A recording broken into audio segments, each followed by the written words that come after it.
Welcome to the Heavy Spoilers Show. I'm your host Definition, and this is the channel where we break down movies, new game releases, TV shows and comic books. With Star Wars: The Rise of Skywalker right around the corner and the Fandom Menace at fever pitch, I thought it was time to look at the sequel trilogy that we could have gotten had Disney not bought Lucasfilm and steered the saga in their own direction. Throughout this video we'll be discussing the original ideas for the sequel trilogy and what happened to the characters in it. There will be heavy spoilers here, and whilst these movies will probably never see the light of day, we will be discussing aspects of the Disney Trilogy, so if you aren't fully caught up then I highly suggest that you turn off now. With that out of the way, I just want to give a huge thank you for clicking this. Now let's get into our breakdown of George Lucas's original Star Wars sequel trilogy.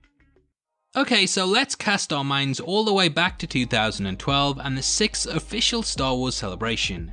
The Force was strong, the cosplayers were capturing the vibe of a galaxy far, far away, and series creator George Lucas was making a surprise appearance to apparently promote the Clone Wars TV show. However, behind the scenes, Lucas was also in attendance to talk to Mark Hamill and Carrie Fisher about working together on a brand new Star Wars trilogy that would pick up after the events of Return of the Jedi. After coming up with some ideas for the series, Lucas had hand-picked Oscar-winning screenwriter Michael Arndt to work alongside Empire Strikes Back and Return of the Jedi writer Lawrence Kasdan to start working on a script for episode 7, and he decided that now was the time to move ahead with the franchise. Fisher and Hamill both agreed to return, and even Harrison Ford, who had up until this point been pretty unenthusiastic about the entire series, was contacted to make a comeback. Sounds great, right? Well, there was also something going on behind the scenes that Lucas wasn't being too transparent about, and that was the fact that he was trying to sell his company. He knew that the idea of an episode 7 would make the company worth way more, and later in the year the Disney/Lucasfilm takeover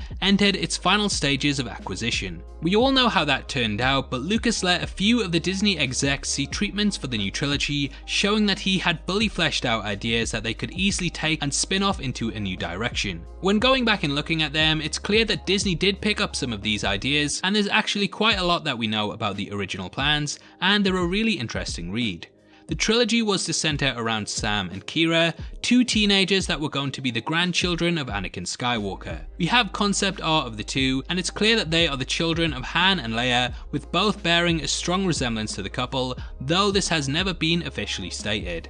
Just yeah, search your feelings, you know it to be true. Sam is handy with a gun, whereas a lot of the art of Qi'ra that we have shows her practicing her Jedi training and gaining strength in the Force. The three trilogies altogether were going to be about the father, the child and the grandchildren of the same family, and Lucas and Kathleen Kennedy were ecstatic about centering a franchise around a female Jedi. So yeah, no matter what, we were going to get Rey, just in a slightly different form and connected more with the original trilogy. It's also said that Sam did go on to become the inspiration for Finn, so like The Force Awakens, we were going to have a male and female protagonist. Qi'ra, similar to Rey, was going to be a scavenger, labelled as the ultimate outsider, whereas Sam would be a pirate and marine expert that two helped to discover the mysteries of the past. Initially it was thought that for the first film they would be children, but Lucas decided to age them up slightly so that this wasn't a case one more of the Phantom Menace, even though I'm pretty sure the reason that movie sucked was because of Jar Jar Binks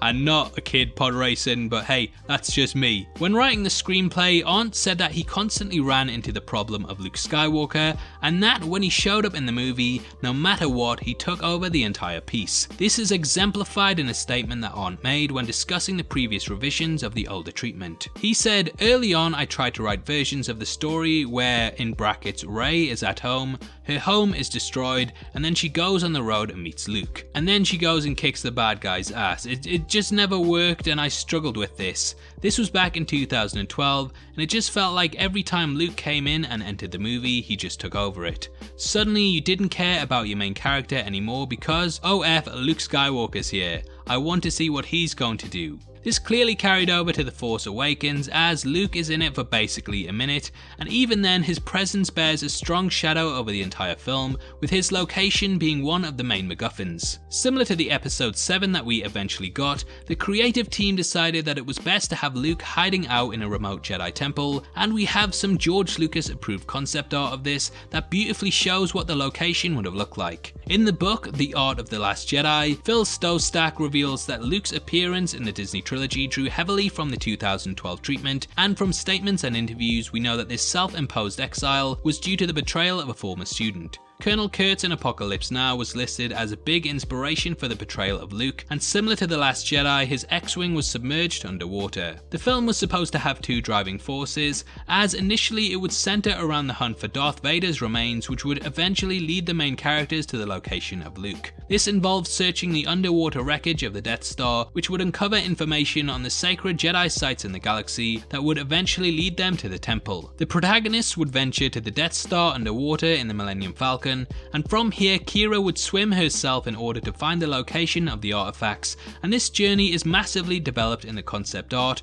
with there being the throne room and trenches. In the throne room, Kira finds a map that says where the Jedi are hiding, and this would lead her to Luke. As for Han and Leia, very little is known about their roles in the film. However, Harrison Ford did later tell GQ that during his first call with George about the project, that the character would die during the movie. Ford said, "It was proposed that I might make another appearance as Han Solo, and I think it was mentioned even in the first call that he would not survive. That's something I'd been arguing for some period of time, so I said okay." Similar to The Force Awakens, Han and Leia had drifted apart over time, and the story was very much about the two coming together, with Aunt stating that he was fighting for Han to survive the film. He fought for this as it would have given the couple a happy ending, but it seems like the production was torn on this, and as we know, in the end we got the death of the character.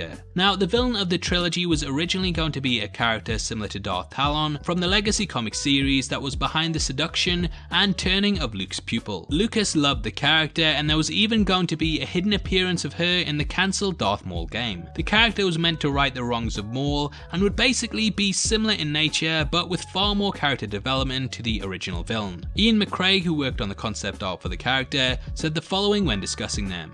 "The tattoos are a lot similar, they follow a rhythm and they flow, and that's the evil thing puppeteering her from behind."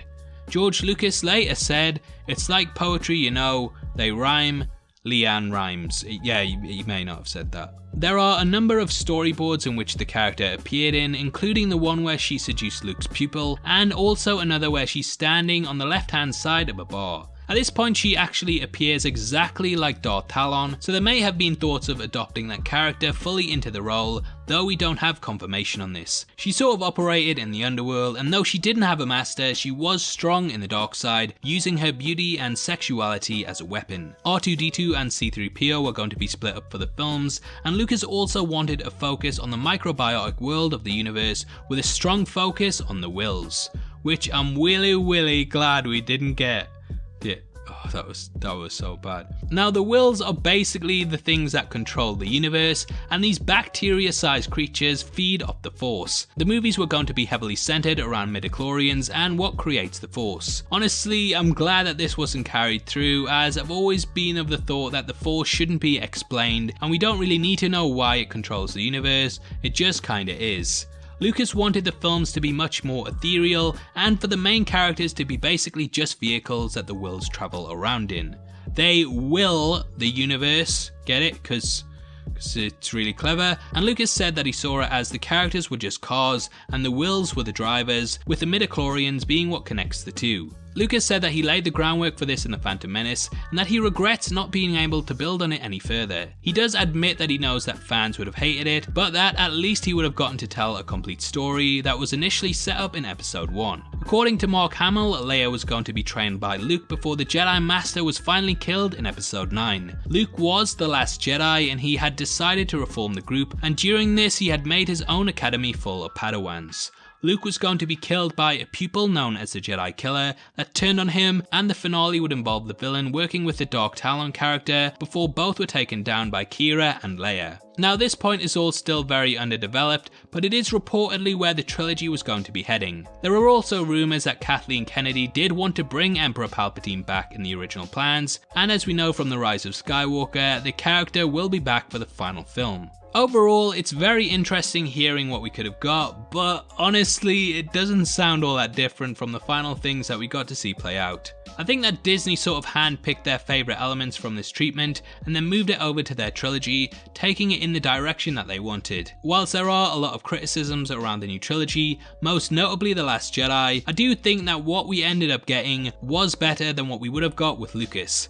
The entire wills element for me just ruins the choices that the characters made, and it sort of takes away a lot of the big twists in the franchise, such as Darth Vader's turn and Luke's struggle with fighting his father, reducing it to just, yeah, they were mind controlled by bacteria. I can see a lot more fan outrage over this, but some of the iconography in the concept art is awesome, and I love the underwater exploration of the Death Star, especially the Millennium Falcon. If you're asking why the Falcon was underwater, and trust me, I asked that as well, they said it was because it was airtight for space, so yeah, it could be airtight for underwater too. Look, never mind, that's a pointless detail in a movie that's never going to be made. In the end, it's awesome seeing what we could have got though, but if I had to choose between the two, I probably would go for the Disney version, even though they keep copyright striking all my videos at the moment. I see you, Mickey, and yes, I will still be a Disney shill. Leave your thoughts below on the original sequel trilogy ideas, and let me know whether you would have liked to have seen this version or not. If you enjoyed this video, then give it a thumbs up, or the kid gets it.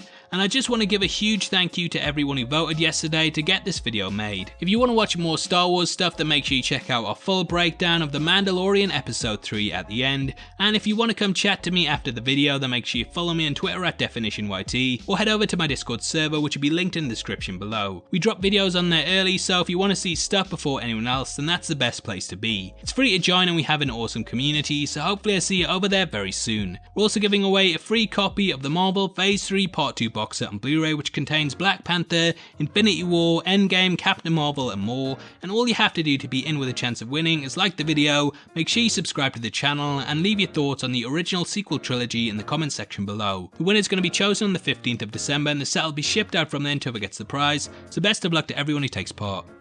This is a channel for people who are mad into movies, so if that's the kind of thing you like, hit subscribe. Thanks again for taking the time to watch this.